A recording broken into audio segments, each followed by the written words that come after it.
Hi, and welcome to our very special live stream on this occasion. It is, of course, the Wednesday after the Australian Grand Prix, the Wednesday after the opening round of the what? Well, let's just call it the FIA 2026 F1 World Championship. We won't apply any other adjectives at this point because I think to educate us and to help us understand where we're going with these regulations and whether there's light at the end of this particular tunnel this year, whether changes indeed might be made even before the end of the year based on maybe things not being quite right as we speak. We have two very, very powerful guests. I speak, of course, of Mark Slade and Craig Scarborough, both of whom are with us live. There's Scarbs waving, and there's Mark. Hi, Mark. Hi, how you And doing? they need no introduction, I think, really. But Scarbs has been a friend of this channel for a long time now. Outstanding career in Formula One as a technical commentator, artist as well. He probably doesn't like to be called an artist. Technical draftsman is probably a better word. Anyway, Scarbs, we love you, Scarbs, and thanks so much for joining us. And Mark Slade, you can read his CV in the description. I won't embarrass him now by going on about it, but he certainly has a CV to relish, really. So, congratulations on that, Mark. But before we get on to the chat, I just wanted to talk about one email I got, and I'm not going to mention his actual name because when somebody sends an email, it's a little bit more personal than going on the chat, and he doesn't use the chat for whatever reason. We're going to do that. But anyway, he's an American fan based in Seattle, Washington, who basically said, he's glad he doesn't have Apple streaming because everything the FIA could have done wrong, they've done wrong with this championship, and all they needed to have done really was to keep MGU-H and everything would have been okay.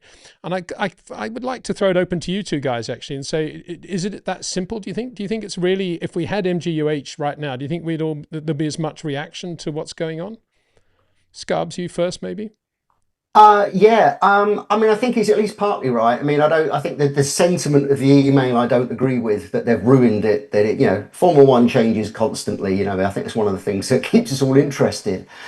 Certainly keeping the MGU-H would have allowed the teams to recover enough energy not to have to do some of the strange stuff that we see them doing through corners and on straights to regenerate. I don't know if the MGU-H was the only solution. We were speaking off camera just before this about front regeneration as well.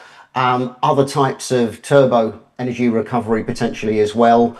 Yeah, I mean, Formula One, I think we're just seeing a little blip as we did back in 2014, 2022, 2009, yeah, probably even back into 1983.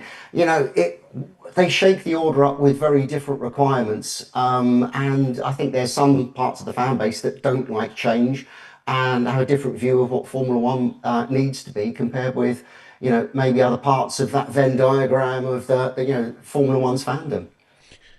Yeah, Scarbs, and Mark now really throwing it open to Mark.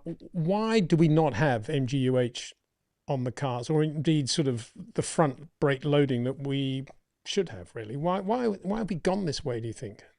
So my understanding is MGU-H, which is a very, very complicated piece of technology using the turbocharger to basically spin up a generator, but also allowing that generator to then drive the turbocharger to get rid of lag, so making the driving experience smoother for the driver. It is a very, very complicated piece of technology. PV manufacturers had to spend a lot of money on it, and as I understand it, there was a concern that to get new manufacturers in, those manufacturers would be put off by the expense and complication that component provided. And so the feeling was, if we get rid of that, we will encourage more manufacturers in, bringing more money in, which has been true to some extent. Obviously, we've got Ford involved now through Red Bull. We've got Audi have come in new, and I think they might have been one of the main drivers behind that. And we should be getting Cadillac at some point. There was some talk that Renault might have actually not wanted the MGU-H to stay, and that might have encouraged them to carry on. And obviously, they have then subsequently pulled out anyway. So I believe that's why that wasn't brought in. But otherwise, I completely agree with Craig that those the problems we have in terms of the energy recovery problems that we have for the drivers and the teams now would largely be diminished by having that. And I think it's a shame, because I think the cars themselves with the aero regs, I think that this is an improvement. I think they made mistakes with the ground effect cars, but the previous generation of flat bottom cars, and I think they learned how to deal with that. The outwash front wings were problematical for following, and I think they've learned from that, although over time inevitably we'll see the teams recover some of that performance and it'll become more difficult again. So I think the problem is that we probably have got better cars, but the driveline restrictions or energy management restrictions that we've got are somewhat interfering with people's appreciation of that. And I also think that this first race, while we saw quite a lot of overtaking in the start of the race, I think some of that was driven by the teams and drivers' lack of understanding of managing the energy, and that will actually calm down. So I'm not so sure that we'll see as much excitement at the start of races in the future as we saw in Melbourne. So it might be that it becomes a little bit less interesting even in that respect. It's still a challenge for the drivers. You know, the energy management is a demand of the driver's performance, the same as the other aspects are. So I'm not totally against it, but for me, the biggest single problem was the sight of the car slowing down into turn 9. And I thought that did diminish from the spectacle, and I thought it diminished from just the general excitement and even the driver's interest in performing. So that's where I stand on those things. Yeah, and I couldn't agree more with you on that point and with everything both of you have just said. Interestingly, I put a poll out as recently as last night, and we've already had over 3,000 replies, in which I asked a basic question, which is, do you think a drag race type place change, should we call it that, in which one car has more power than another coming out of a corner based on energy management, constitutes what we like to think of as a Formula One overtake? And already 87% of the people have said no to that question. They don't classify that as an overtake in the way they think Formula One overtakes can happen. And obviously that's 13% who only think that it does. So in terms of overtakes and passes, I think we need to be quite careful. And the Formula One at the moment are putting out quite a lot of stats about the number of overtakes in the race. And the fans are getting quite angsty about that, because this isn't Michael Schumacher against Mika Hakkinen going into Les Combes at Spa. This isn't Nigel Mansell eyeball to eyeball with Ayrton Senna. This is a very different sort of Formula One, and whether or not a large percentage of the public might still not worry about that. Well, an overtake's an overtake. You know, the cool thing is it's Formula One, and just move on. And that'll probably be what'll happen. I mean, it's just like speed bumps, isn't it? You complain like crazy, and then eventually you just get used to them, and nobody talks about them anymore. And it may well be that. You know, we all know that, and we all know that races are races. And if Formula One dissolved tomorrow into wheelbarrow racing, there'd still be people out there racing wheelbarrows, as I've said on a live stream. The other point, just coming back though to, before we get on to all the questions from the viewers, and that is that I put out another poll which asked the fans what they want to see in Formula One. Do they want to see big car companies coming in and therefore obviously having a big sway on the way the rules are going and bringing with it great technology of the type we see Mercedes using at the moment? Or do they want Formula One really to be just about pure prototype race teams of the, you know, of the old Williams or McLaren? Well, let's say McLaren, that sort of team. And 66% of people say they want to see the race teams, the pure race teams, and only 34% want the car companies in Formula One. Now, I know they don't speak for the Wall Street bankers and all the stakeholders of Formula One who want as much money in the sport as possible. But it's an interesting thing that the fans are thinking that way. And I just wondered if I could get your inputs on that, Scarbs, your reaction. I think the reaction to the overtake thing. I mean, is a drag race out of a corner due to better power management a Formula One overtake? Yeah, I mean, I think what we saw in Melbourne, you got to kind of understand the background to that. Some of the overtakes, you know, teams are on a massive learning curve with energy management, and you know, clearly some of them are much further back down that learning curve than I would have expected them to be. So the drivers and the teams are finding they're running out of energy at different places. That will improve. So some of these, more ridiculous looking, I've overtaken you in the next lap, you take me back over. That will disappear as the teams get better. I think fundamentally, the overtaking will improve and it will be more valid. If we go back to what we had previously, DRS, which meant if you were behind another car going onto a long straight, you pretty much had a slam dunk overtake. And we've had that for 10 years more? Going back to the turbo era, back in the 80s, when you could just crank up the boost and just waft past, someone with a DFE. We'll come to DFEs in a moment again, I guess.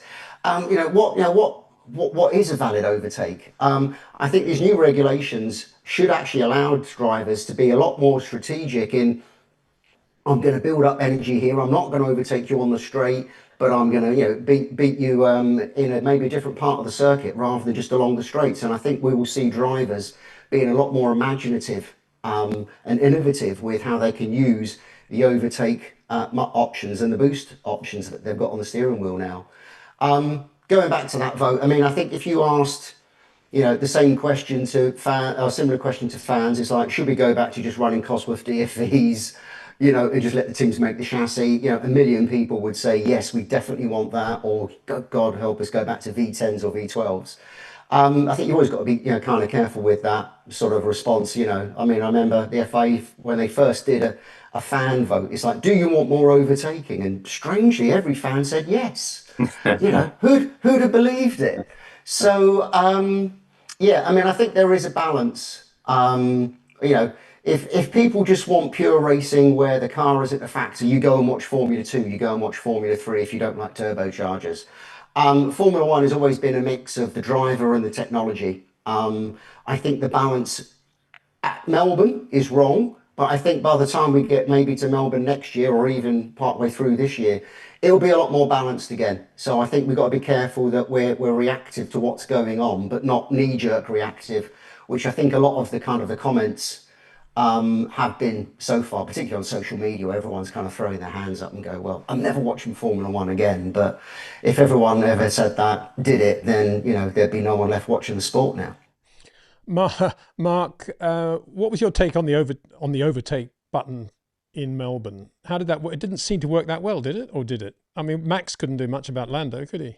No, and I thought the most interesting was that George struggled so much to pass Charles Leclerc. He had the opportunities. He was playing around using it at different parts of the circuit and found himself unable to get past the Ferrari.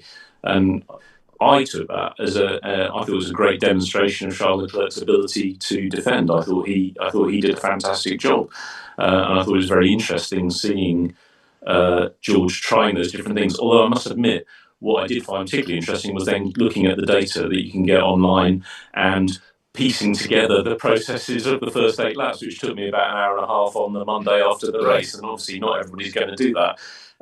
So I guess I looked at it from a slightly different perspective than maybe most people would. But I thought that was interesting, but I completely agree that it's very likely that we're going to see less of that as time goes forward, because the teams will get better at managing things and it will become a lot more equal. And so you could say that it will become more down to the driver's actual pure driving capability and whether their car is simply faster than the other guys or not. And it is true that DRS largely meant that overtaking in the purest form wasn't happening in the previous generation. And I can tell you as a race engineer how frustrating it was actually when you had the faster car and the guy behind was using DRS to hang on to you, improving his lap time by staying within a second, and you couldn't shake off a slower car. That was actually really irritating, because that meant that if you had the faster car in front, your driver was preoccupied keeping a slower car behind him and wasting the opportunity to catch up to the slower car that was still ahead of him. So it had its downsides in that respect as well. So it's different. I think it will calm down. I think drivers will still be able to demonstrate their capability, as Charles Leclerc was last Sunday. As I said, what I don't want to see personally is the qualifying when the drivers are slowing down or doing energy recovery and not driving their cars at the absolute limit of grip. That for me is a bigger negative for these new regs as they stand at the moment. But let me just ask you a straight question, though. As Mika Hakkinen's race engineer, given the cars they have today, if Michael and Mika were in the cars we have right now in 2026, could Mika have pulled off that pass against Michael at Spa? He would have pulled off an overtaking manoeuvre because he had the faster car, would be able to recover more energy and would ultimately pass him. But it probably wouldn't have been as dramatic as that one particular overtaking move was. But we'd have got other overtaking moves done and other races that we weren't able to. So in some ways, it would have been a beneficial thing for me. But yeah, a beneficial thing for you. But that moment in time is something that a lot of fans of that age, I guess, associate with Formula One. It's just one of those moments. And the question is whether those moments into corners are going to happen again. I mean, they will happen, obviously, periodically. And we saw it off the line with Charles, if you like, into turn one in Melbourne. But in the course of a race, I suspect that we're going to see far fewer of those moments. There weren't many of them anyway. And yes, it would probably mean that we'll have even fewer of them. Yeah, which is not good. Anyway, one final thing, Mark, just on the overtake thing. There seem to be a few revisions in the rules now in terms of when you can apply the override situation when you're within a second of another car. If I've been keeping an eye, and I haven't seen too much. Have you got particular? Well, reference? No, I think we were talking before the show about how it was 2 laps, right? Okay, so in Bahrain for the tests, there seemed to be a zone where it was determined you would use the overtake mode. It was on the main straight just after the detection point. So my interpretation of it was that you would have a lap to build up your energy, and then you would be able to deploy it on the following lap to overtake the car in front. But it's quite clear now that there is a single detection and then another activation point, which is shortly afterwards. And what they're relying on is that you actually, as the faster car behind, will be able to build up your energy whilst catching up to the car in front, and you'll be able to use that overtake mode as soon as it's activated. So straight away, basically, once you get within a second, as it was in Melbourne, it might not be a second at other tracks. That's something the FIA can change. So I think that obviously makes things a lot simpler. And is more intuitive that once a driver is within a certain distance, he's free to use it. But obviously, he does need to have extra energy available to be able to use it. It's one thing to be allowed to have access to more power above 290 kph in the car in front, but if you haven't got any energy left, or you haven't got more energy than the car in front, you're going to struggle to use that. Right, let's get into some questions now from the viewers. There are lots there. We're going to try and be as fair as possible. It's not easy being the sole adjudicator of what we're going to put up, because I've got to talk and sift through whilst we're talking. But the first is from Max790. I've been watching Formula One for 35 years. I've never been so disappointed in a set of rules. This isn't racing anymore. It's a gimmick. There's no skill involved anymore. We've kind of been talking about that already, but I don't know who just wants to give a quick, short, sharp answer to that one.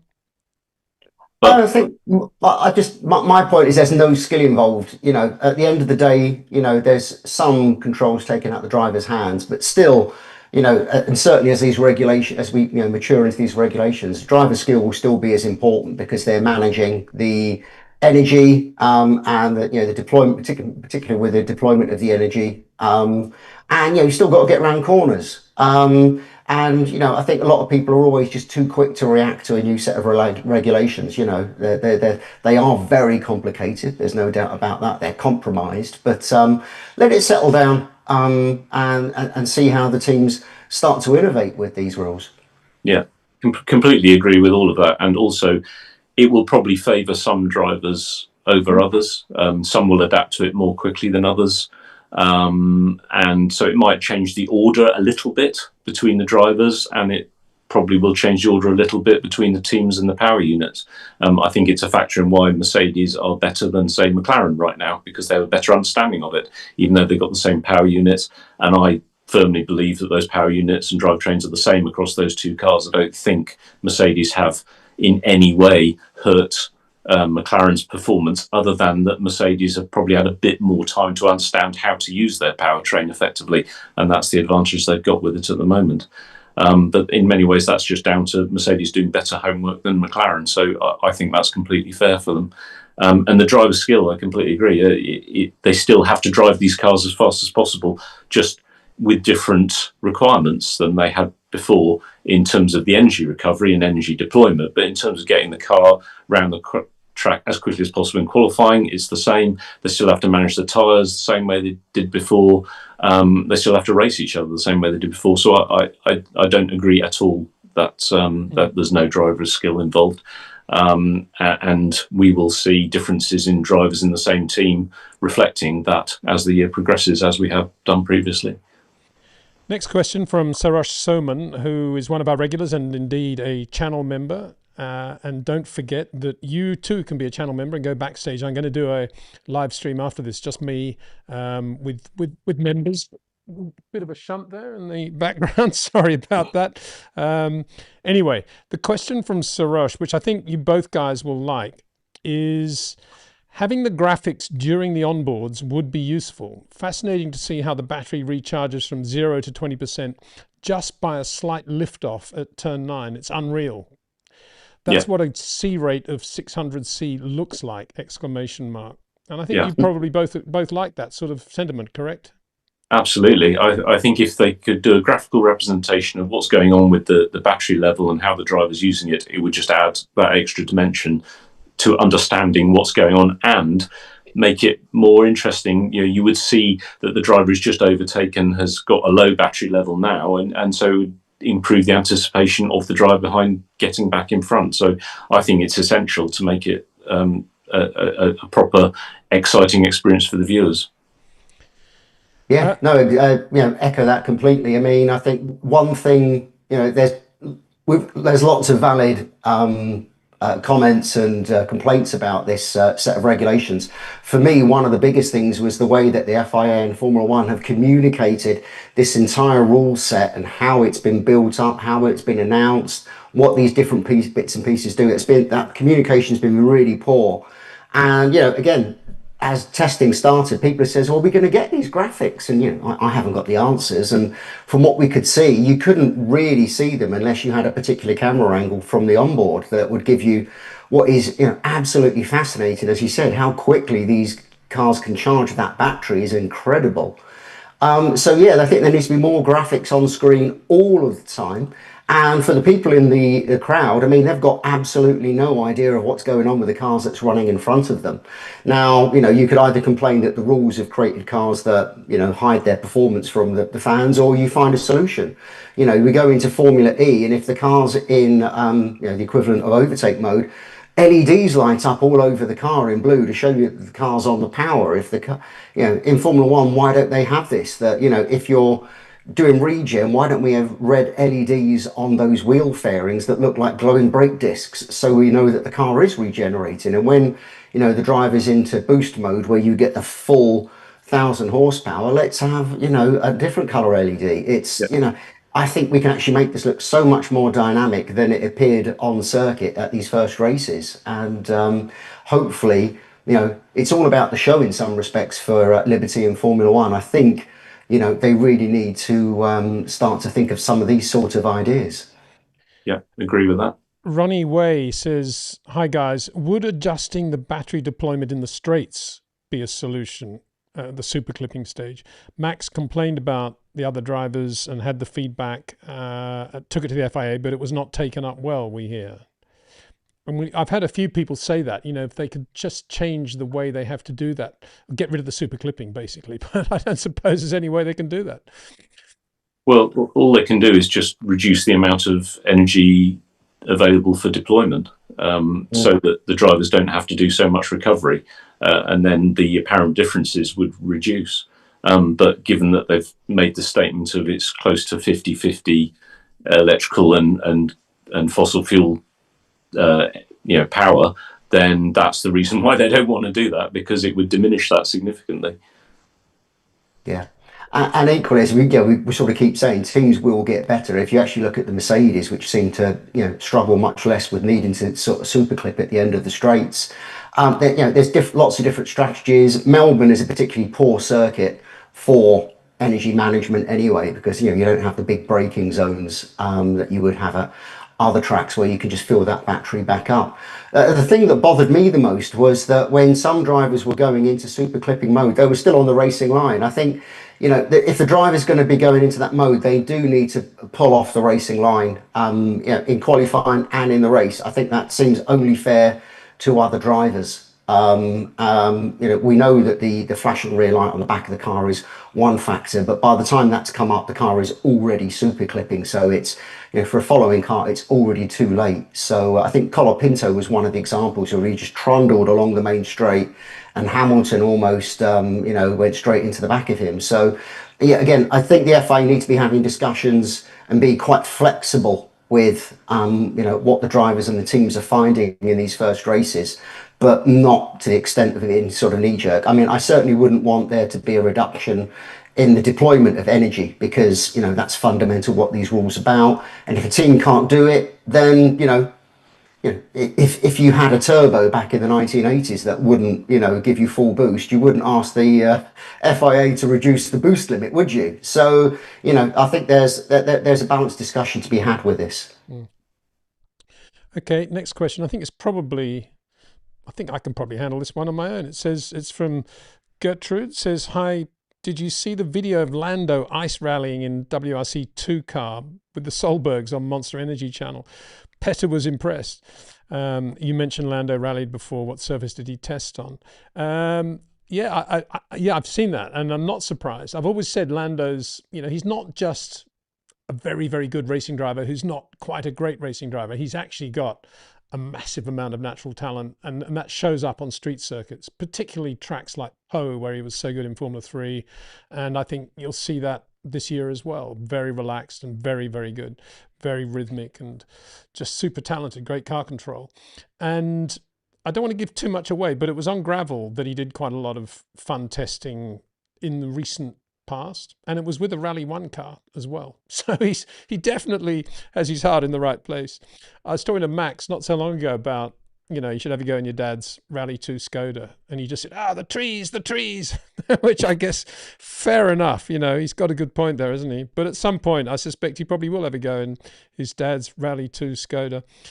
Speaking of which, though, not speaking of which, but along the way, have you seen this thing, this monster AMG Merc he's going to be driving in the Nürburgring 24 hours? I mean, what a thing. Massive, great front engine monster.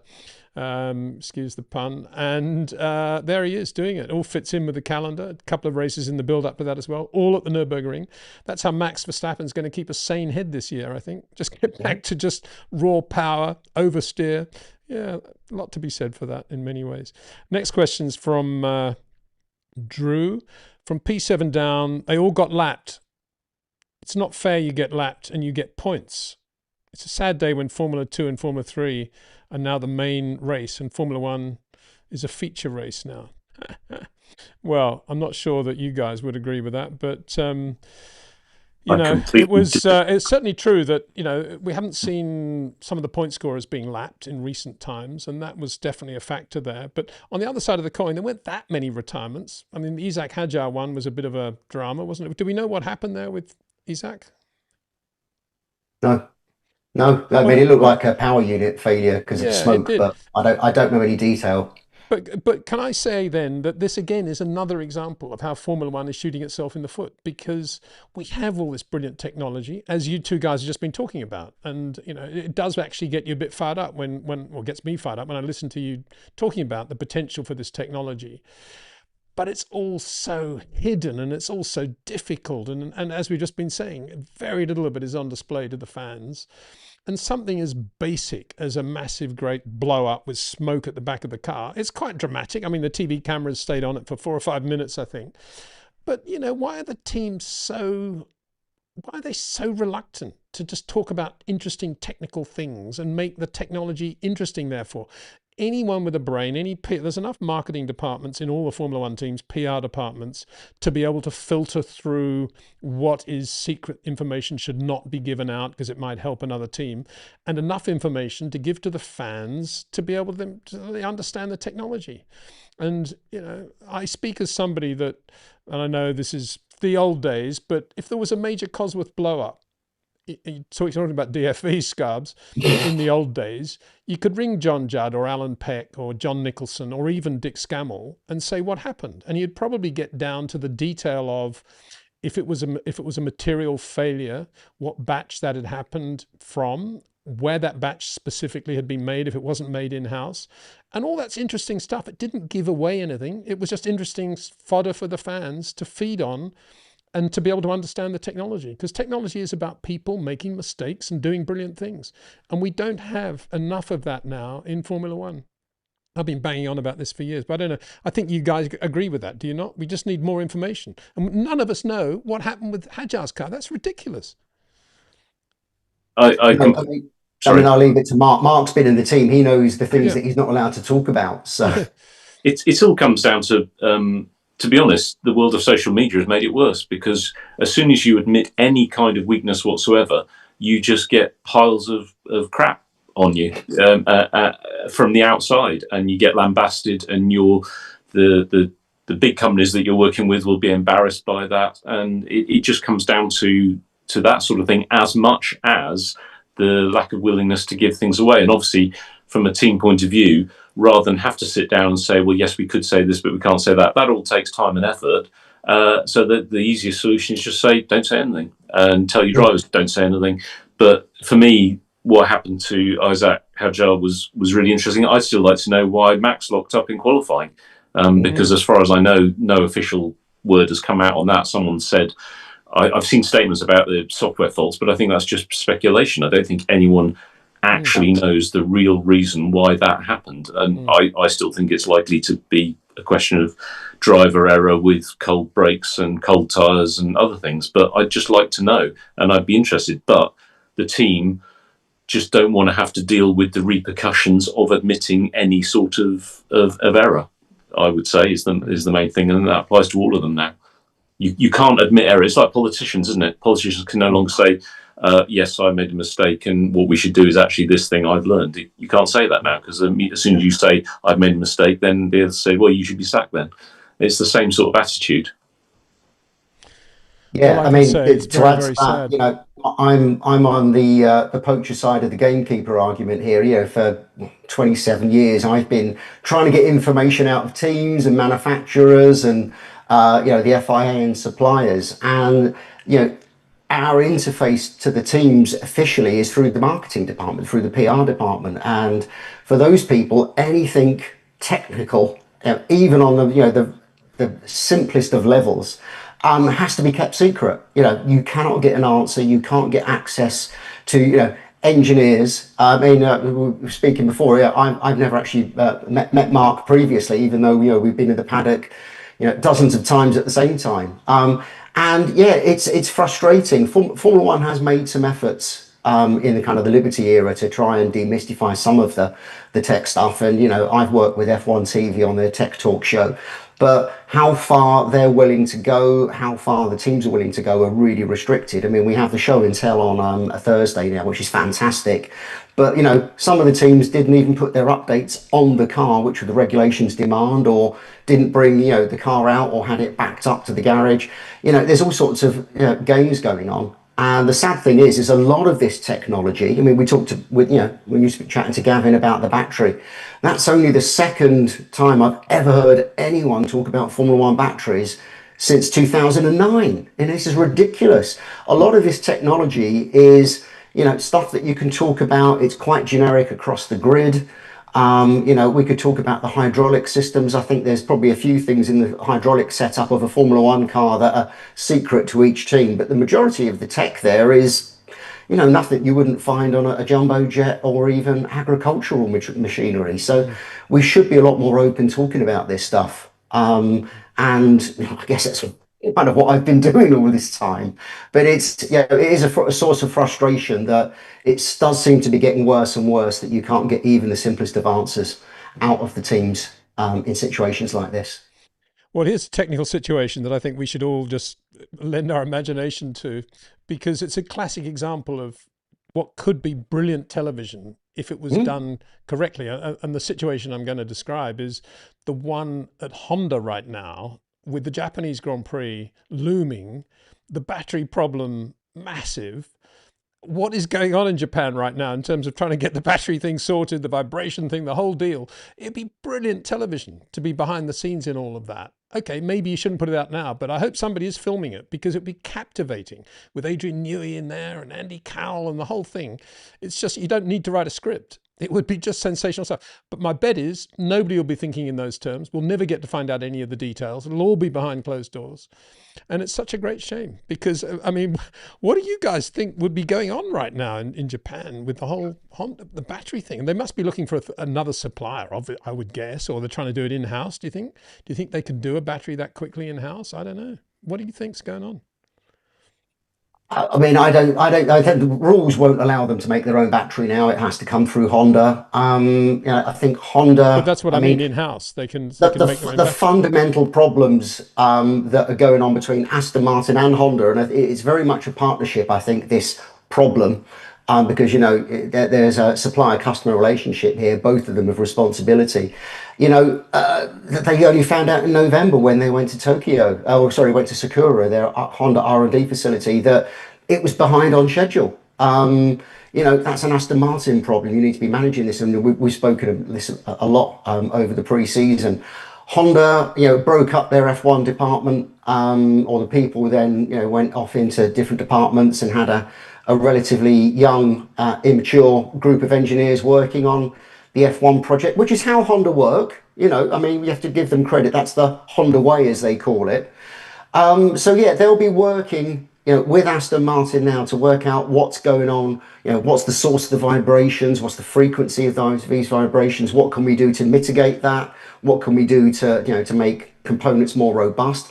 I don't think simply going out and making an entirely new battery is the solution necessarily. It might be one of the options that they look at. It would make fascinating TV. And we've spoken about this before. There was a McLaren Honda documentary when McLaren and Honda got together back, when was that, 2015, 2016? They had some of these situations arise, not as dramatic as Aston Martin Honda are having now. We're not really getting any real information out of either party. Honda are being quite open about it. Aston Martin are being quite critical. Adrian Newey being quite barbed and quite nasty in some of his comments about Honda as well. There's going to be lots going on. I imagine the level of Zoom meetings and data being shared on servers between the UK and Japan is quite incredible at this point. But I've got no doubt that they will sort this out. How long it takes, sure, we can only guess. Can I just interject there? I know you would like to say something about. Can I just interject though? I mean, it's not. Adrian should not be criticising Honda. If he was wearing an Aston Martin cap at Monaco, and as I understand it now, he's saying the first trip he took to Japan to check up on things was November. I mean, what is that all about? That you go from Monaco to Japan straight away? Because how important is the power unit to the car itself? I just cannot imagine what they were thinking. Other than he was just assuming Andy Cowell was getting on with all that. I don't know. And he was obviously, being Adrian, putting a lot of additional restraints on the way Honda were going to do the engine anyway, I would guess. Yeah, I mean, the whole project's running late. Adrian effectively did a big redesign on the car when he finally joined just over a year ago. The car was late to the first test. Whether that was a result of some of these issues or the redesign, but equally that prevented them doing some testing, on the virtual test track and stuff that other teams were able to do. It just shows that this whole project has just run very late. That when you're doing everything last minute, that's when problems start to occur that you can't have envisaged earlier on. Again, I'll defer to Mark, who's really got involved in these things much more than I have. But I had a corporate career in project management. I know how important things need to run on time and how you react to things starting to run late. Mark? Yeah, I agree with everything that's been said so far, and it's fundamentally a people problem. Whether that's because there haven't been people and they're late arriving on a project or whatever, but they've got the problems now. They need to work out how to sit down and cooperatively address them, because they're not going to go away without that. And as Scarb says, once a project gets behind in this environment, and it reminds me of Renault in 2017. We had a car. 2016, when the first Renault car came out, that was massively behind, and we never recovered, not least because we struggled for resources as well at the time. But under the pressure we've got now, there's no way they can expect to have a competitive package within the next 3, 4, 5 months. But they've got lots of money. They've got companies, particularly Honda, has an excellent reputation technologically. They can do a fantastic job. They've got Adrian Newey is the preeminent designer of the last 30, 40 years. He knows his stuff. If they can use those resources effectively, and this is going to come down to management of all these factors, then they can come up with the goods. But if they don't avoid the recriminations that seem to be starting to come up already, particularly when you're working with a Japanese company like Honda, they have a different way of working. You have to show them the correct amount of respect, and they will do the things that they need to do. But it might not be what you expect as a European or as a Western. The way they communicate things is a little bit differently. But as long as you manage those aspects effectively, it will come good. But it's a question of getting to grips with it, really, from a mental side, and getting the right people doing the right jobs. And we'll see if they actually have the determination and willpower to do that. Yeah, well, we'll see, won't we? But at the moment, it's a mess, and it's not good. Just a quick shout out to Luca M. Mikic, who's joining as a member. Thank you very much, Luca. And also to Erwin Greven, sorry. Yeah, welcome to level 1. We've only got one level anyway, but anyway, that's the way YouTube do it. But thank you very much indeed. We'll be you'll be able to see us backstage. Just a reminder, after this, we'll see me anyway. We'll be doing a live stream with the members only, backstage we call it. So next question is from Jim Honts 7313. I'm very much afraid that Formula One will have a serious accident at the start of a race or during the race caused by speed differential as a result of the new rules. Your thoughts, please. And I think, that's a worry. Everything we've been talking about actually does come under the heading of speed differential, doesn't it, really? Yeah.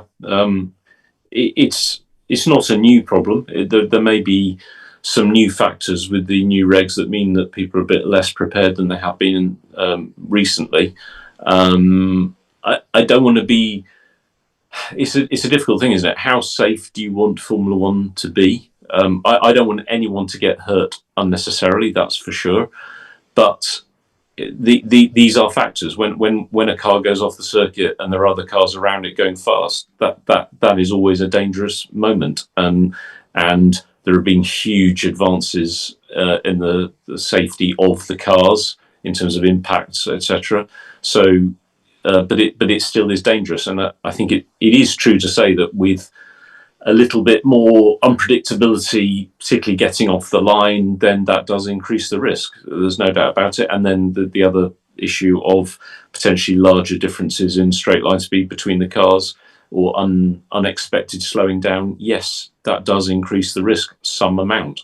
But in some ways, I think we've been fortunate of an extraordinarily safe period the last few years.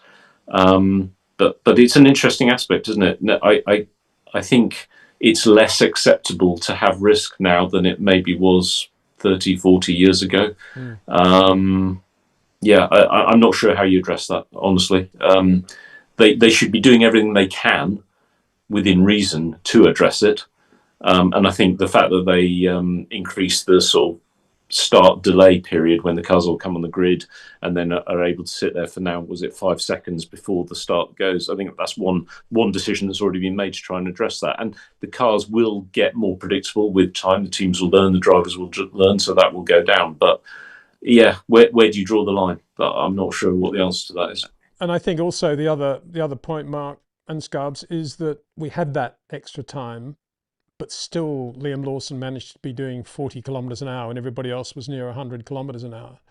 So I mean, do you think we're going to have that sort of issue with at least one car in every start for the foreseeable future? Well, I mean, what would cause that to happen anyway? Scarbs? I mean, all I could guess. I mean, we know lots of drivers arrived on the grid with an empty battery, which while it doesn't get them off the initial start, the second phase of the start, it's when it would kick in after, just under a couple of seconds, I'd imagine. Off the line, it could be, again, misuse of clutch, which could have happened under any era of Formula One, and frequently happens, maybe not as much as it used to. And then it's the question of the turbo spooling, which is why we have this 5-second break before the start sequence. I'd forgotten that was coming. I was watching the race live and it's like, wow, this is actually kind of cool. There's like blue lights everywhere and all these flashing lights on the cars and they're all revving the engines. And it's like, wow, this is like, something we've never really seen. I thought it was quite entertaining. But there's lots for the driver to manage in that moment. And, I think it will improve simply because you have to get off. One of the most important parts of the race is getting off the grid on that first lap. You can lose so much track position in that moment. But then looking at the pit stops, and obviously we didn't get TV of every one of them. People seem to be able to pull away from the pit stops with very little problem. So I can't see what the difference between the two situations is. Again, maybe Mark can explain if there is a different kind of process in getting the car out of the pits as it is to get it off the grid. Yeah. I think this will improve. Certainly we talked about super clipping earlier. The drivers need to know when it's coming and need to get off the racing line if there's a car near them. I think that's just something that needs to come to the driver meeting. But I think, again, this is just one of those things that we will work out. And, we all hope that there's no accident. Someone recalled to me on social media the Riccardo Paletti accident in Montreal in '82. And as Mark says, I don't think we have the safety's gone so far that we wouldn't see that kind of result. But that kind of accident is sadly possible with cars not getting off the grid. This question's to me. It's from another of our members, Zavish. Thank you very much, Zavish. Peter, in a recent live stream, you said problems are meant to be solved and not to be ashamed of. I'm not sure I said ashamed. I meant probably hidden behind. That's probably what I should have said if I didn't. Do you hold the same opinion about these regs? I'm not quite sure I understand this last bit. I don't think we will lose 50 kilometers an hour next year in Australia. Oh, I see what you mean, in the clipping thing. I do, I think, well, it depends what you mean by the solution here, really, because for me, we're in this situation because of a political drama in Formula One, not necessarily because lots of really good technical people got around a table with lots of good racing people and decided what was best for the sport. I think we've got a lot of other factors in these regulations. And so if I glibly said problems are meant to be solved, to take that one level further, what I guess the implication there is that there needs to be a big roundtable discussion again between all the interested parties. And I don't just mean the stakeholders. I mean people who understand the sport and know the sport and can feel what the sport is all about on behalf of the fans, the engineers, and the racing drivers. And that's, I'm not sure those sorts of people with a broad brush feel for the sport actually get much of a say these days in the way the regulations are drawn up.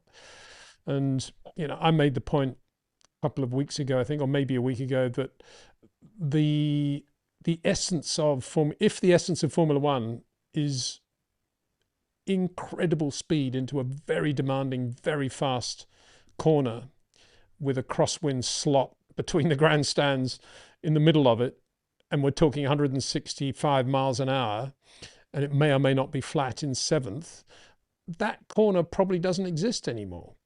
And that's probably a shame. You know, Copse Corner, 130R was always flat at Suzuka in its most recent forms. It's probably going to be, I don't know, maybe it's a downshift now, because it's another interesting point, actually. Let me just make this point to you guys, because we do have less grip now, which is a good thing. I've always, you know, I think I speak on behalf of many fans when I say it's always good to have less grip and more power, if that's the right word. But I think we've got less grip, but we haven't actually got more power, really, because when you want the power, it's not there. You're super clipping or whatever, or you're going into a corner, you know, artificially slowly.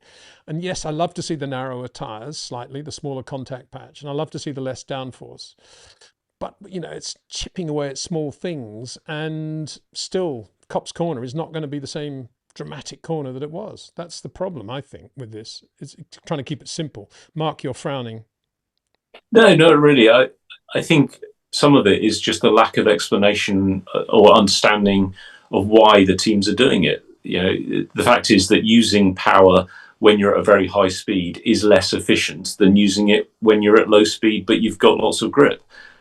So maybe more explanation of that would help people to understand why these things are happening. I think a lot of the complaints come because people don't understand what is actually going on. So they should have explained that better. Maybe we can help with that to some extent.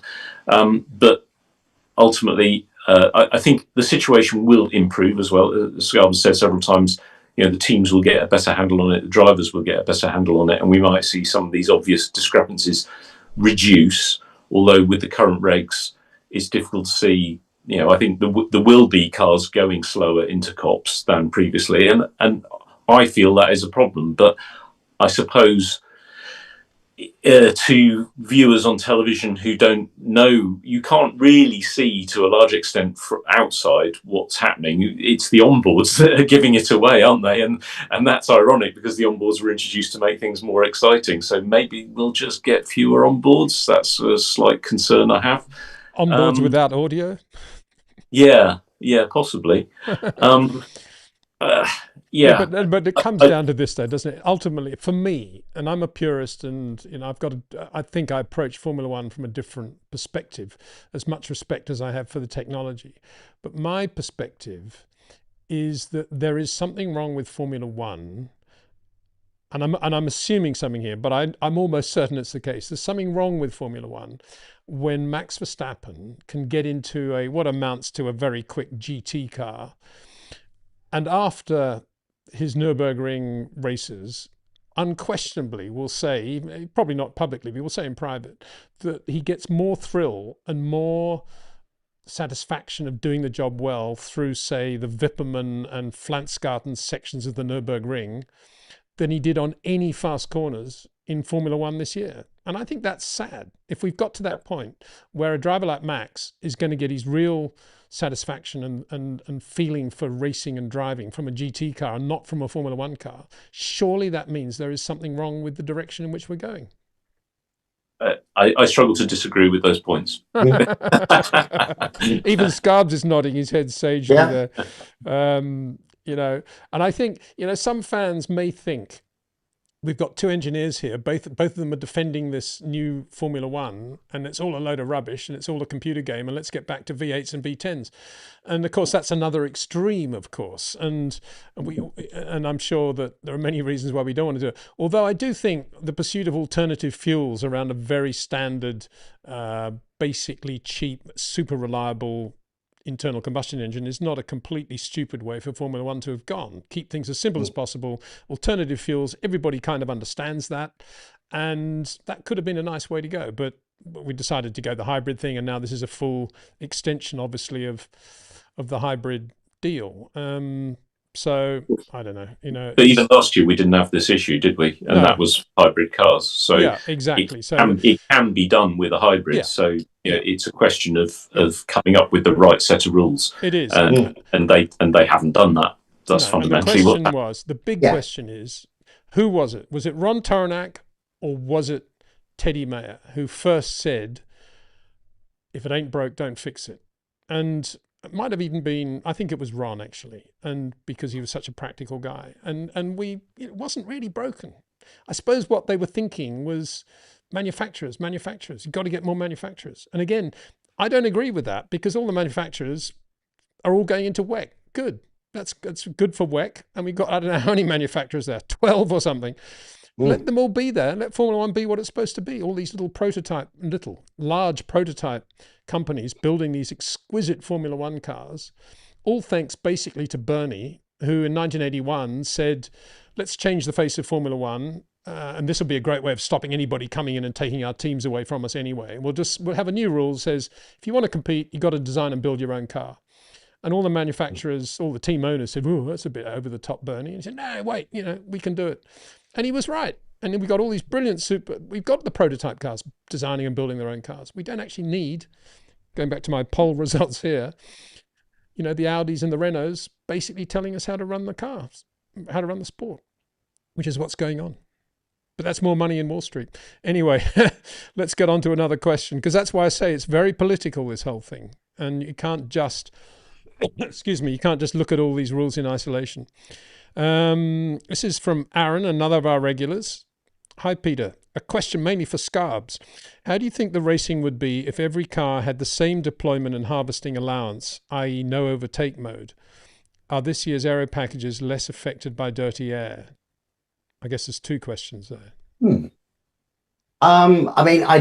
It's still too early to say how the aero has allowed cars to follow each other much closer. Again, I think there's a big misconception. All the aero changes that we have aren't designed to allow you to overtake easier. They're allowing you to follow another car in order to be able to be in a position to overtake. In fact, that was always the DRS concept as well, but normally people were able to complete the pass on the straight before DRS had to close anyway.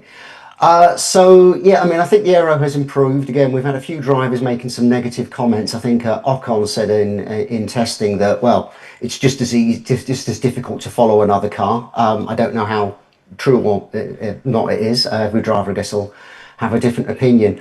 I think if we allow just interrupt there, Scab. just to have... Sorry, Scab, just to interrupt. And couldn't we say that Max's tyres went off, his hard tyres went off quite quickly when he was following Lando?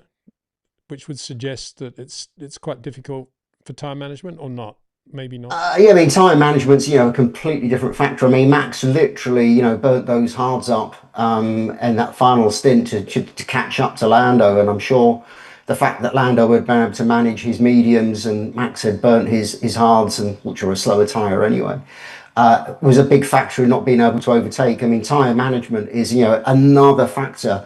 Maybe didn't come across it as much in Melbourne because of the lack of degradation that we had, but it will continue to be one of the biggest factors in your performance in the race in particular. That's as important. Your tyre offset to your competitor is almost more important than the overtake mode and the aerodynamics.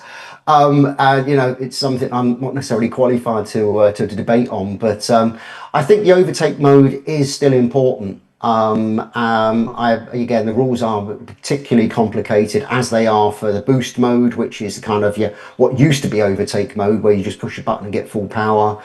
I think that area is somewhere where maybe the rules do need to be streamlined, but I think there does need to be some token benefit for catching up within a second of the car in front, in order that we don't just get races where everyone's just following everyone else. And I've spoke about DRS in the past, where I thought DRS was the good solution, but getting carte blanche to use it every straight when you're within 1 second kind of took away the shine of it. If a driver, a bit like push to pass in IndyCar, had just so many laps of overtake mode, or DRS as it was, would certainly make it a lot more interesting. So I think there are still sporting regulations in how they apply this technology, but I think there's a place for all of it still in the sport. Right. Good question here. And I think you guys have been talking about it already, but I think it'd be a good one just to go back to square one. JPS 78-MA, Mario Andretti. Good morning. Can someone explain, please, the purpose and meaning of all the flashing lights and changing colours in the back of the car? I'm glad somebody's asked that on my behalf. Right, so I don't know who wants to do that. Do you want to go, Mark, or should we leave it to Scars? Sorry, there is a video from the FIA Formula One that explains it. I can't remember them off the top of my head, but it's to do with clipping, super clipping, different color for rookie drivers. It can be explained. In fact, I've actually got some stuff from the FA about all the new lights on the cars that I'm going to write an article about. So keep an eye out for that. But yeah, I can't remember it all off the top of my head. Yeah, I'm in the same boat there. I know that one flash is for a car that's not deploying at 350 kilowatts or something like that on power, to presumably to warn the driver behind that car might accelerate more slowly than it could do. But yeah, it's again, unfortunately, I think they've managed to do it in a way that is not particularly clear to everybody, because they've tried to make use of the existing resources rather than force the teams to put more lights on their cars. I think someone should have sat down a few years ago and thought through what was going to be necessary and force the teams to fit them, basically. But that doesn't seem to have happened. So there are options available. I don't fully understand what they are, I have to say. Yeah, I mean, on that point, again, I got a response from the FIA today about the rear lights, the LEDs in the new tail light, because there's a new tail light in Formula One this year. They've had a motion applied, McLaren applied design since 2006, I think it was 2008. So there is multicolour LEDs there. So they can have different colours and different types of flashes to signify different things. I think the kind of the Morse code they've got now with one flash, two flash, multi-flashing is, given the fact that you may have to wait for three flashes to find out a car in front is super clipping, is possibly too late in Formula One speed terms. But again, I think it's one of those things. The FIA are kind of aware of this. There's a whole safety department that thinks about this. Maybe the first iteration was maybe lacking in something, but I think you will see developments in the tail light going forwards. Okay, good, thanks. Alessandro Durango says they say Ferrari are already running a new PU on the test bench, which they want to introduce later this season. I don't think they can do that, though, can they? No. No, this. I mean, for some reason, Ferrari seems to get some of the wildest sort of rumours. During the winter, we were all told that Ferrari were going to run a basic car in testing and then an all-new car for the first race, and that simply didn't happen. Regulations this year means that you can't introduce a new PU halfway through the year. It's homologation means that the engine you've got now, within some quite tight restrictions, means you can't really make major changes to it without everyone else finding out what's going on. So yeah, a new PU completely out of the question. Jez James says, I think it's pretty sad that today's turbocharged Formula One engines sound nothing like the Formula One turbos of 85, 86, 87. No flames, explosions, each gear change that makes one's hair stand on end. But I thought the sound of the engines wasn't bad. I suppose I'm only relating them to last year, but I thought they sounded quite good. I think they're a little bit crisper this year, and I guess it's something to do with MGU-H being deleted and also possibly some work to reposition the exhaust to just artificially make it sound a bit louder. But ultimately, the reason why they don't sound as loud as they did back then is because they're much better and they're much more efficient. They don't waste fuel as much as they used to. So that, to some extent, I'm afraid, is technology improving things. If you want flashes and flames, then there'd have to be some sort of artificial way of inducing that in the current cars, because they're just much better at using fuel to make the car go forward than they were 40 years ago. Yep. Moran says, hi, Mark. Oh, sorry. Were you going to add to that, Scarbs? No. Okay. Hi, Mark. Any interesting stories with K-Mag? There's always going to be some interesting stories with Kev, I guess. Trying to think. Well, I probably can't say them without getting sued, so I'm gonna leave it. Other than what he had a free bar for us after we got pole position in Sao Paulo in 2022, so that was brilliant. The only thing I would say is he's a remarkably intelligent young man, and he's got a lot of business interests. He's got a lot of interesting people that he knows. He's got two sides to him. He's got the sort of Viking angry driver that we've seen on occasion, but but he's got a very different side to him with his his little girl in the garage. He's a very big family man. The fact that he has none of his trophies in his house at home, he said he just doesn't believe in hanging on to the past. So at home, apparently, is a very clean Scandinavian or style house with no accoutrements from his racing career, because he just doesn't care about it. Apparently, gives it all away to one of his friends. I thought that was interesting. But yeah, he's a cool guy. I like Kevin a lot. He's a good guy. Yeah, that reminds me of Niki Lauda, of course, and the famous business of, where's that trophy? You're supposed to return it after 12 months, Nicky. I use it for the dog. The dog is drinking out of the trophy now. Craft Walks by Sarah. Well, that's a good name. To my mind, I think this is just sort of summing up quite a lot of what people are saying. It's worth reading out. To my mind, everything should be on the edge in Formula One to maximize drivers' skills, not an engine's power being artificially lessened at the end of the straight and therefore compromising the cars and drivers. Danjaz adds to that, Danjaz 2000, magic overtake buttons for entertainment is one thing. It's an engineering marvel this season. But slowing down on the straights, not a full push in qualifying. Wasn't this predicted years ago? Why didn't they understand this? It's a good point, actually. Well, it was predicted. 4 or 5 years ago, people were saying this is what's going to happen, and the decision was made to carry on with it.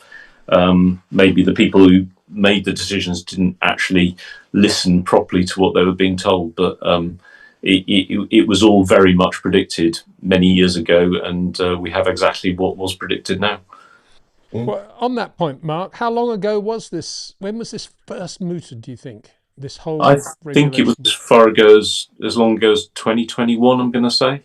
Wow. I think there were discussions about it back then. But it's certainly, it's more than 3 years ago, I would say. The fact that the cars were going to be slowing down along the straight was a known fact that was discussed amongst the people discussing the regs. Mm-hmm. Sema Dragoon says, "Hola, Peter. Great to see you again. I'm reading this out just to annoy you guys. Well, what to say after the first race of these ridiculous new regulations? I wish you could be the new head of the FIA and bring back the soul and sound of Formula One." What a laugh. Of course, the first two guys I would employ in that case would be Mark Slade and Craig Scarborough for all their technical. They would draw up the new regulations with me and a lot of the fans too, I think. And then I'd get lots of good people around, and then I'd go fishing and playing golf, I think, wouldn't I? Like all good FIA presidents. Right. Let me get back to some serious stuff now. No, we've done that one. Semi Dragoon says, if I could only build a time machine. Yeah, I think we'd all like to build a time machine, wouldn't we? Walloon says, thanks for the streaming. Emu Warrior, good name, says g'day from Melbourne. G'day. Hope that it wasn't too disappointing for you guys in Oz to have Oscar. Well, there's another one we haven't had full explanation from either. I know Oscar's done his best, but I mean, what is that? Or what do you think specifically happened there, Mark, for Oscar to do that on an outlap when the tyres were cold? He wasn't pushing hard. He's got great car control. He knows how to hold a slide. What happened? He basically had a combination of engine RPM, throttle position, wheels spinning, and he suddenly had a load more torque than he meant to have in that position, and it spat him off the road, because these cars are incredibly finely tuned to work in normal parameters. So there's a very narrow working range where these cars work as expected, and outside of those ranges, they're sort of exploited to get to that position. And it might be to do with, for instance, the start revs. The cars, the power delivery is manipulated to make for a good start. But if you happen to come across the same combination of revs and throttle position whilst you're on the track, it's going to do things that you don't expect. The torque actually goes up as the revs drop in some instances, and I think that's probably what he encountered. So fundamentally, it was a driver mistake. He got himself out of shape. But the consequence of that was to put the power unit in a position where it actually delivered more torque as he lifted off the throttle rather than less, and that ended up spinning the wheels up even more than he expected and sticking him in the wall.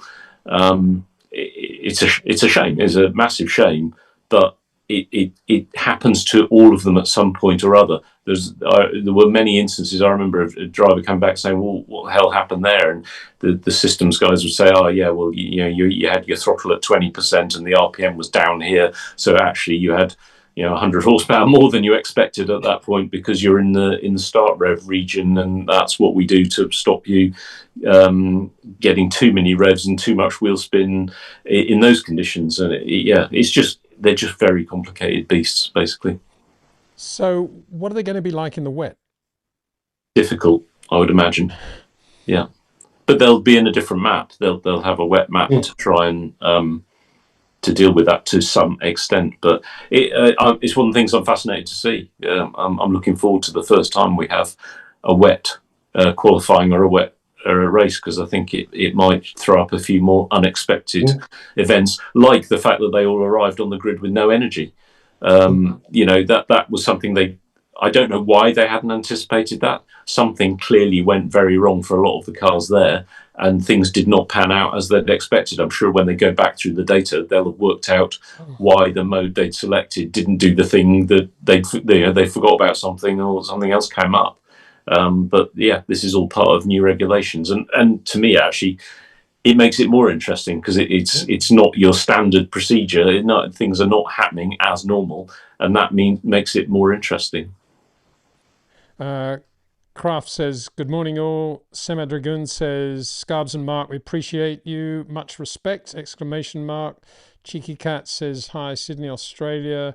Going back to JPS 78 MA, because he's got such a great name. I was listening to your cam chat, which I did on Monday. You were talking about what Eddie Jordan would think of the big manufacturers in today's Formula One, and that he might even have started his own series similar to what happened in the States when kart broke up and there was kart and Indy Racing League. Do you think it is plausible for some wealthy people to form another Formula One series with no V8s, no electrics? Well, I mean, I'm sure our two guests would say absolutely not. There's no way. Oh, well, we all know that would never happen because it's just too expensive, too big, impossible to do. But I do raise the point that the only team that actually is still unique in its political position is Ferrari. And even though Ferrari are a very different team now, obviously, to the Enzo Ferrari days, let alone even the Luca Montezemolo days, it is still a very powerful brand, and it's a powerful part of the sport.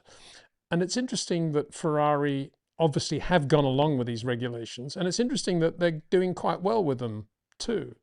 And on that basis, I don't think there's any chance that there will ever be a breakaway Formula One, because the only way that would ever happen would be if Ferrari wanted to do it. I think they're the only entity in the world, Formula One world, that could actually initiate a breakaway series if they really wanted to, because they could then do their own deals with TV networks and with various countries, and they could run independently of the FIA even and build tracks around the world, and they could invite other teams, other car companies, whatever, to take part. And it's a massively complicated thing, but Ferrari, the only way it could ever happen. But Ferrari, far from doing that, are doing the opposite. They've actually been pretty much, it would seem, pretty much behind these new regs. Is that your take, you guys, that Ferrari actually probably quite like everything that's going on? Yeah, I mean, I think this fits quite nicely with what Ferrari are doing with their road cars, with the hybrid. They're still very much a combustion engine company, even though they have their first all-electric vehicle coming out. I think it fits in. We've still got the V6. They didn't downsize the engine to something much smaller, which I personally would have probably quite liked. But yeah, I think it fits in with Ferrari. Breakaway League, well, there is Lewis Hamilton's dad, Anthony, is trying to set up a kind of a driver-based category with V8s or V10s, spec cars, no electronics, no DRS, to kind of get that real driving experience. Whether that takes off or it's a success, I don't know. I mean, if people like just pure racing, as I said earlier, you've got F2 and F3, or other categories outside Formula One. But no, I mean, I think Formula One is, it's struggled a little bit with this regulation change because of the sheer level of committees that have been involved in working groups. I think it needs to be a little bit more streamlined going forwards, and a lot less lobbying going on. On the subject of Eddie Jordan, I think with all these manufacturers, quite the opposite. I think Eddie would have been all over them trying to get their money into his team and probably into his own pocket as well. God rest his soul. But Scarbs, let me interrupt there. There's a difference between, let me tell you a story. When Frank Williams was once asked if he would sell the team, he said memorably, "No way. It's my race team, and if I want to mess it up, I will." and that was kind of his ethos, and that's why he never sold out to BMW. And then he added a little thing, and I would never cash in the way Peter Sauber cashed in with BMW. So that just shows the sort of the different ways that team principals think about this.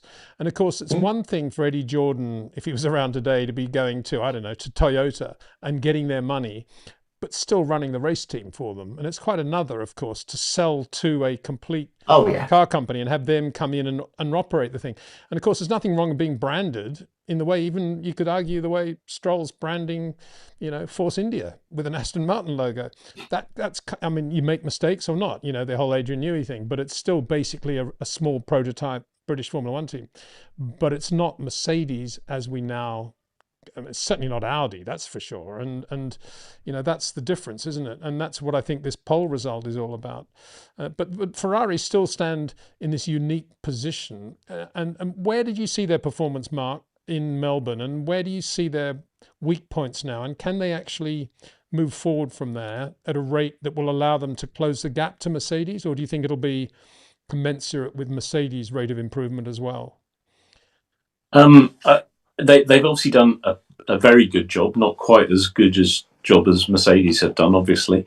I think my experience of working with a team that had Ferrari involvement was that they've never quite been as integrated across the different areas of the car. So integrating aero with suspension with power unit has been a bit of a problem. And I think each department has tended to have its own ideas about what it should do, and where that manifests itself, I think with most problems is when suspension doesn't necessarily tie in with the aero concept of the car, and that's been a bit of a weakness. But they have obviously always had a very strong, or certainly recently have had a very strong engine department. I think they're very good on energy recovery and management. So I think that's why they're currently looking like the next best car, and certainly in terms of overall race performance. But as you've hinted at, the big problem is that once the season starts, even if they progress, Mercedes will be progressing as well. So it will be difficult for them to claw back the performance margin that currently exists. I think one thing we should bear in mind is that Melbourne is a slightly unusual racetrack in that it doesn't place a lot of emphasis on the rear axle and rear tyre performance, rear degradation, and we may see some differences in the performance trends between the cars as the season progresses. When we get to more rear limited tracks, it may be a little bit different, although Bahrain was much more rear limited and Mercedes still looked quick there, and we didn't necessarily see its full performance. So it's difficult to say, but I think it's all in the preparation, and Mercedes have done the best preparation so far. Obviously, what we are waiting to see is the effects of the engine reg tightening that's going to come in June. That may mean that the Mercedes loses a bit of its power advantage from the combustion engine, but that remains to be seen. Another area of this whole thing that very few people are talking about, because there are so many aspects to everything right now, are the fuels. We all talked about how important fuels were going to be this year. So have we got any way of judging yet who's doing the best job with fuel? And how is it going? I mean, are all the Mercedes customer engines using the same fuel as are they all basically on Petronas, do you think? I think it's likely that they are. The only time we had a manufacturer allowing two different fuels was when McLaren ran Mobil back in 2014, and the Mercedes Works teams and presumably their other teams were running the Petronas fuel. And I think that was only possible because Mobil and McLaren paid for extra dyno time at Mercedes so that the engine was properly mapped to run on that fuel. That's not something I can see happening in the current era. And I'm not aware of any one team having a big fuel supplier who's different than the one that the engine's been run on. So I might be wrong on that. So I think that's quite unlikely. I think it's going to be impossible to differentiate the performance effects of different fuels from other aspects of the engine performance. So unless the teams specifically point it out to us through their sort of press releases and what have you. So I think it's going to be very difficult. But then given that there's this energy flow management that the FIA have introduced for this year, I think it might be quite difficult for fuel manufacturers to provide a big differentiation in performance with their fuel. I might be wrong on that as well, but it seems that could be tricky, and I guess that's why the FIA have done that. And presumably, Scarbs has more to say. Yeah, well, I'm sure you do, Scarbs. Let me just give you this additional thought. Presumably, Petronas are going to have to change some of the formulation as a result of the compression ratio change. Possibly. Yeah. I mean, you just lose compression, don't you? So some power, I guess, when that happens. Yeah, I mean, I think that is one unanswered question I've seen in this whole compression ratio thing. Does that mean that the Mercedes get to update their engine and their fuel mid-season in the middle of a homologation period? And if so, what are the other teams thinking about that? Because clearly, Mercedes and again, sorry to interrupt, but that was kind of the point I was making cynically. Because if they argue we've got to change the formulation because of the compression ratio revision, who is actually going to check to see whether that's what they've done or whether they've done something else that they wouldn't have been allowed to have done in the normal course of events to improve some aspect of the fuel power unit relationship? You see where I'm coming from?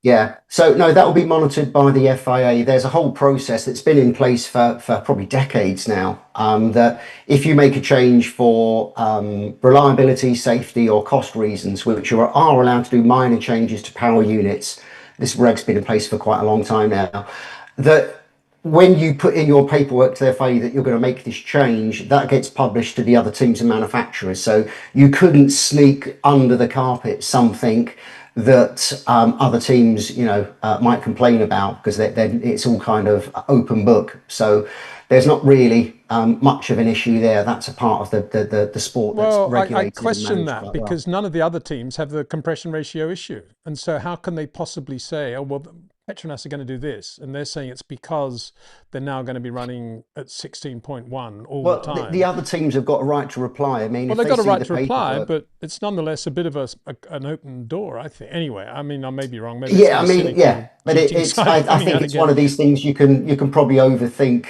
the potential ways teams might try to overtly go through that. But I think because of the history of this method of regulation, I don't see that that's something that's going to come up as an issue mid-season. And already, none of the other manufacturers are complaining that there could be potentially an engine update that they aren't getting access to, or the freedom to use as well. Maybe there is, maybe there isn't. Again, it's not really being communicated again by the FIA. Let's just talk a little bit about the rumours out there at the moment that Mercedes have been a bit slow in passing on some of the updates, if that's the right word, to do with the race engines for 2026.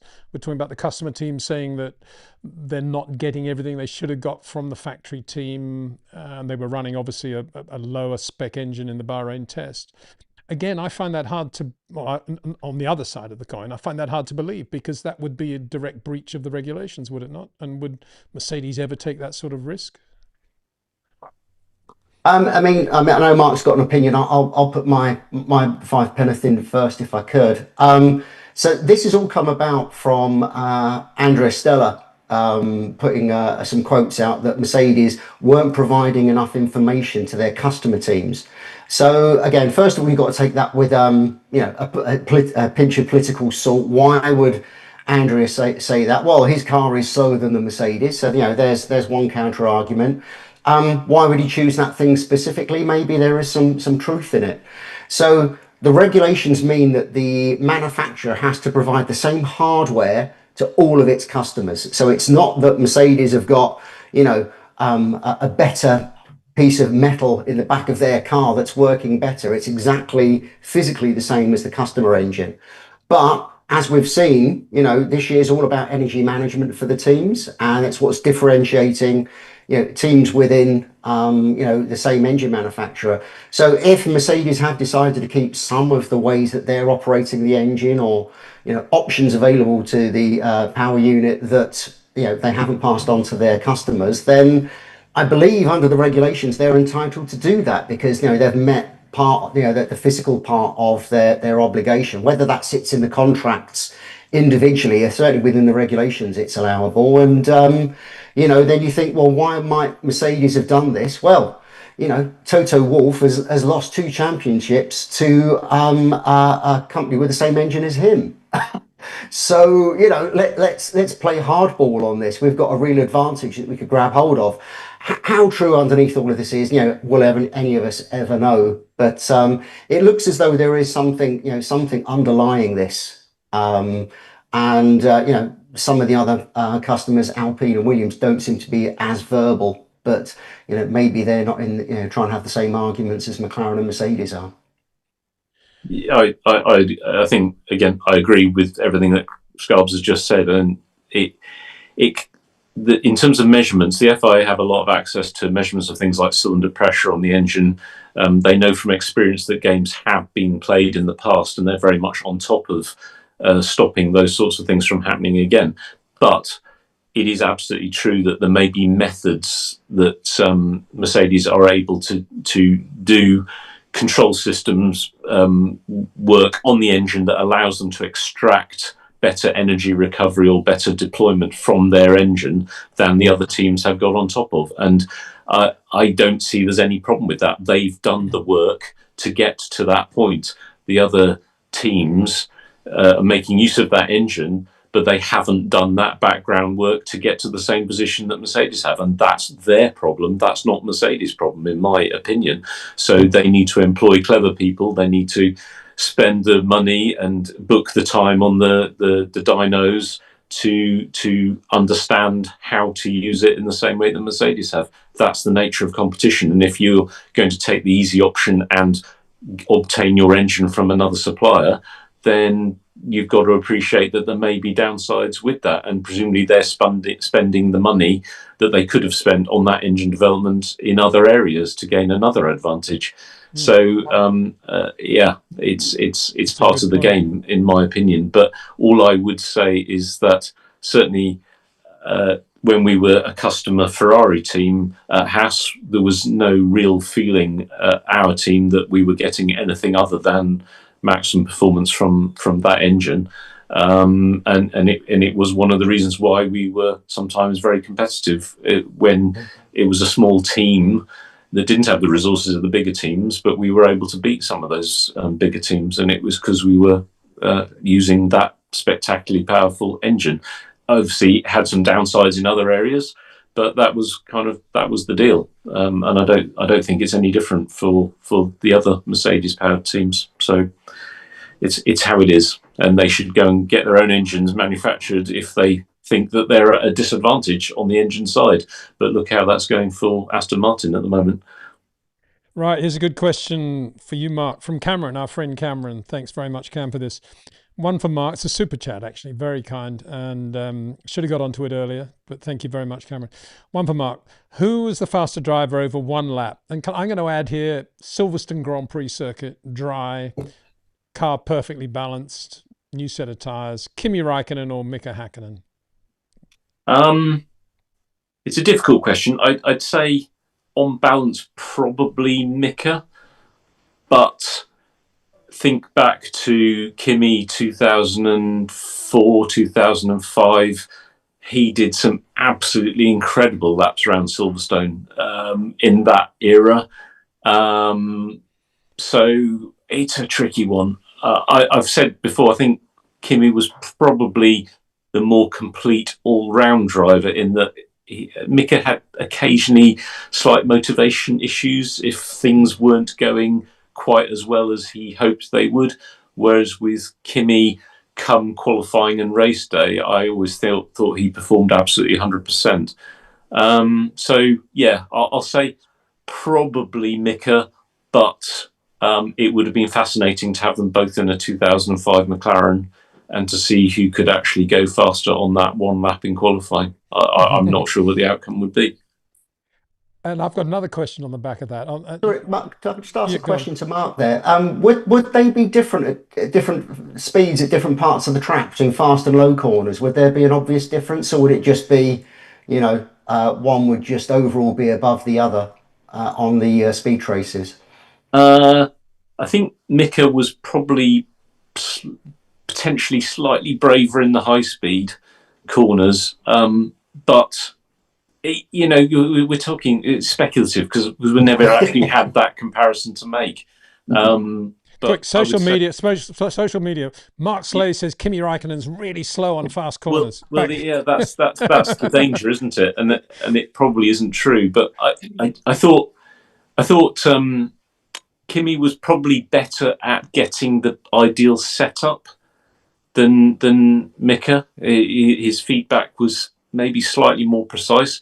Mika knew what he meant, but sometimes it was a little difficult to be translated.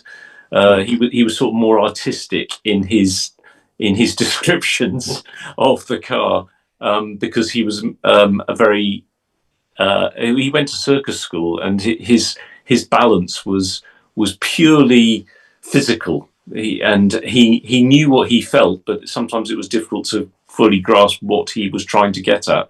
Whereas Kimi was much more practical. He would just say, I've got too much understeer here, I've got too much oversteer there, or this thing's happening in the drivetrain which I don't like, fix it and I'll go faster. So it was simpler in that respect. So I think Kimi would probably independently come up with maybe a slightly better all-round balance on the car. But then if you gave Mika a car that he was happy with on a particular day, he was probably be ultimately fastest, I would guess. Both very quick and both very skillful, and very little between them. But Mark, only because it makes me smile whenever you tell this story, can you please retell, for those that haven't yet heard it, the day Mika first tried Steve Nichols' brake steer system in the car, and how it compared with DC's reaction? Yeah, so the car went to Silverstone, firstly just running standard spec, and I think David DC was driving the car first in the morning, and they enabled the system, which wasn't difficult to do. It was basically just now start using the left pedal and see what you think. And DC did a number of laps in it and came back in and was sort of like, yeah, I'm not sure about that. It's quite tricky. I'm not sure. We'll have to see. And kind of left it at that and carried on driving the car in normal guise. And then Mika drove the car, I think, in the afternoon, and was told, be a bit careful with that. We're not quite sure how it's going to work. This is the intention. And he was like, yeah, okay. First lap out, absolutely flat out, mashing this extra brake pedal, went instantly half a second quicker. And DC sort of looked at the time and thought, yeah, maybe I need to give that another go. It was funny, and that was just classic Mika. You just give him a new tool, and straight away he would just dive into it and get the maximum out of it almost instantaneously. That was phenomenal. Brilliant, great stuff. Thanks, guys. Another super chat from AECHBEE. There you go. How you pronounce that? How soon, it's not can Aston Martin turn it around, but how soon do you think you guys will turn Aston Martin around? I think it's going to take a long time because they're losing so much development time because the car's not working properly. So you've got to say it's going to take there's probably some big fixes they can do within a matter of weeks to months But even when they've got those fixed, they're going to have dropped a long way behind in some other areas. And so I think they're looking at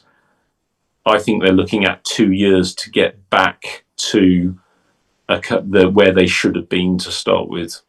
Personally, I think they may have a very, very good car, but to exploit that car correctly, I honestly think you're looking at a 2-year project. Personally, Lance Stroll actually went round and round for quite a long time, didn't he, in Melbourne? I think he was 15 laps behind the leader as they crossed the line, but he kind of was still going. They must have had a little bit of info from that, do you think? Or was he so slow that it didn't mean anything at all?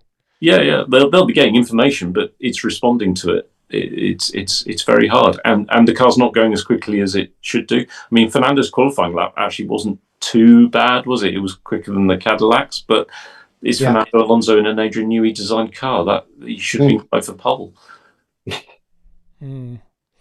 Right, we haven't got that much longer to go, so I'm just having a look at. Here's a question from Alex Bernardina.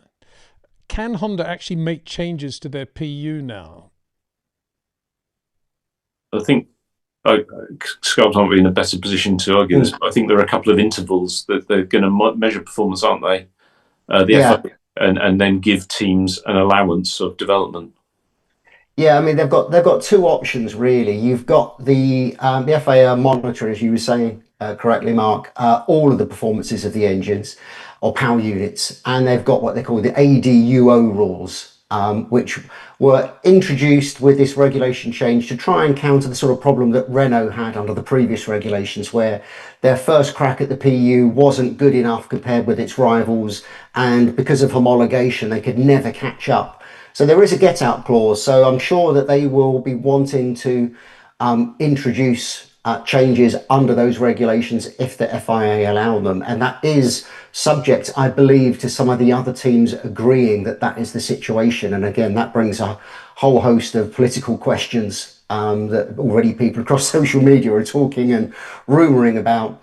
But there is one other setup, which we spoke about earlier, which is under all of the regulations, going back to some of the first, when they first started to make the spec details on the V8s, is that you can change aspects of your engine for reliability, safety, or cost reasons. Now, obviously, reliability is the one that teams tend to exploit with that. And as I explained, there's something that keeps breaking on your power unit. You can go in and change it. Now, teams have used that in the past. And I won't name manufacturers, but some have used it quite cynically, where it's like, well, if we keep blowing up engines, we can change our camshafts or what have you, and get a performance advantage as a result of that. But that would be the route Honda would probably most immediately take. If there is an issue inside, say, the battery, which seems to be the thing that people talk is breaking the most, whether they choose to fix the battery or fix the vibration, maybe the vibration's in the engine, maybe it's elsewhere, in the chassis, things just, the natural frequencies fighting each other and creating a vibration that wasn't expected. They do have options to make changes to the entire power unit for reliability reasons. But again, that, it needs to be proven to the FIA that that is what the cause is. They can't go out and create a completely new battery with all different concepts. They can just improve detail areas of that particular design aspect of that part of the power unit. Yeah, there's a question here, Scarbs, as well, just on batteries. Just to confirm this, do the customer teams run the same batteries as the factory team? Yes. So, I mean, there was some talk that, people could make their own battery and stuff. So with the regulations, you have a manufacturer, which would be Honda, Mercedes, Ferrari, will be General Motors, Cadillac coming up at some point, so on and so forth.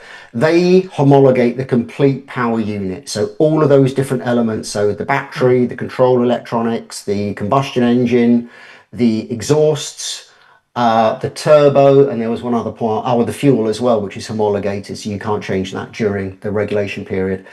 And they can't make changes to that. A team can't make modifications to that. There's a couple of small areas where a customer power unit could be slightly different to a manufacturer's, but that's more like, where the water pipe comes out the cylinder head, stuff like that. Nothing that gives you direct performance within the power unit. So yeah, it's all exactly the same, unmodifiable, unserviceable, and it's absolutely fixed for the whole of the year.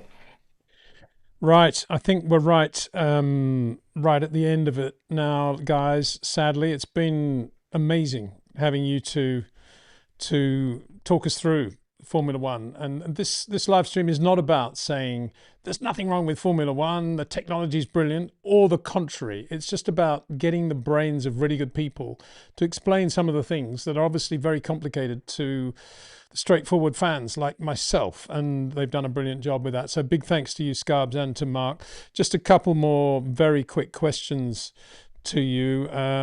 Max Flashheart says all the cool kids are here. Well, that's good to know. Thank you very much. And New York Leb says I met Mika in Sydney last week. Well, that's pretty good, isn't it? Great.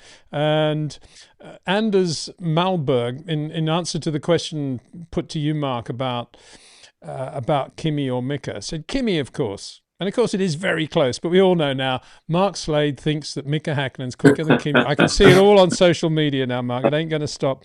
And I think a good way to end this is Shogun George says, I'm looking forward to that Nürburgring race with Max Verstappen. Yeah, and I think they're going to get a lot of viewers on Red Bull TV for that race. They're going to show the whole 24-hour race. It's an interesting one, isn't it? Because I was thinking the other day, they used to have a 48-hour race, I think, at the Nürburgring back in the 60s. And incredibly, absolutely incredibly, but I was trying to think of a parallel of what Max is doing. And I haven't researched this, I haven't checked it, but it's in my mind that in the 65 edition of the Nürburgring 48 hours, Denny Hulme drove a Honda S600 or S800 sports car, because Jack Brabham was already thinking of a Honda deal that indeed he got for 66 in Formula 2 when he dominated Formula 2. And Denny Hulme drove this Honda S800 around the Nürburgring. I don't know what the top speed was, probably about 65, 70 miles an hour, I would think, speaking of speed differentials. But actually, it's a good point, just going back to the Max thing. I don't know much about all that Nürburgring racing in terms of the sorts of cars they are. Is he going to be in one of the quickest cars, or are there going to be a lot quicker cars out there? Is he going to be one of the guys getting out of the way of the super fast ones? I've no idea. And I think the other thing we need to be a little bit cautious of are the number of what's the right word? I don't want to say boy racers, because that's the wrong word, but guys that know the Nürburgring really well and they've got quick cars that are now thinking, Max Verstappen's doing this race. Now we'll see who's boss. I'll tell the family I'm starting in the same grid as Max Verstappen, and I might try and pass him into turn. There's going to be a lot of that going on, I think, isn't it? Max needs to be a little bit careful of what he's doing there. But I'm sure he is. I'm sure he knows exactly what he's doing, and he's got some good people with him. Anyway, I'm just rambling a bit, but I was pleased to see that that my mate Jonker is doing that. So he'll look after Max. There you go, sharing the car with him. Anyway, guys, thank you so much. Thank you so much for being with us for this time. It's been a great live stream. Great to have your input. And for those that would like to join me backstage now, I'm going to do a show in about 15 minutes, live stream again. More questions. I didn't get through anything like all the questions that you put to us. And so if you want to do that, just if you haven't joined already, become a member, come backstage, and we can talk some more. That'll be wonderful. But in the meantime, big thanks to Scarbs and to Mark Slade, and of course to you, the fans, for giving us all these questions and giving us a show that we can enjoy, and we can, talk about all these different aspects of Formula One. So thanks very much for that, and see you soon. That's I think the best thing. Hopefully, a lot of you will join us backstage. So thanks for that.